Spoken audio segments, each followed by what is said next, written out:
সুপ্রিয় দর্শক, দেখতেই পারছেন ঢাকা শহর হাতিঝিলের আশপাশের যে এই ছোট ছোট ফেরিগুলা চলাচল করে, বিভিন্ন শ্রেণীর লোকগুলা চাকরিজীবিত বিভিন্ন কর্মস্থানে তারা চলে যাচ্ছে এই ফেরি পথে চলাচল করে। খুবই সুবিধা, আসলে যানজট থেকে এখানে খুবই মুক্ত পাওয়া যায়।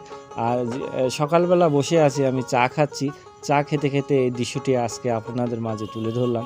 আসলে দেখতে খুবই অসাধারণ, আমার কাছে খুবই ভালো লাগলো। আসলে ঢাকা শহরে যে এত সুন্দরভাবে যে পরিবেশটি এই নদীপথে যে ছোট ছোট ফেরিগুলো চলাচল করছেন, দেখতে খুবই ভালো লাগছে। আর মানে আমি একটি চা খেতে খেতে এই দৃশ্যটি আজকে আপনাদের মাঝে তুলে ধরতে পারলাম। আসলে আমার কাছে খুবই অনেক ভালো লাগলো। আজকে যদি আপনাদের ভালো লাগে ভিডিওটি দেখে, অবশ্যই একটি লাইক দিতে ভুলবেন না। আসলে আপনাদের মাঝে তুলে ধরলাম আপনাদের দৃশ্য দেখানোর জন্য। সবাইকে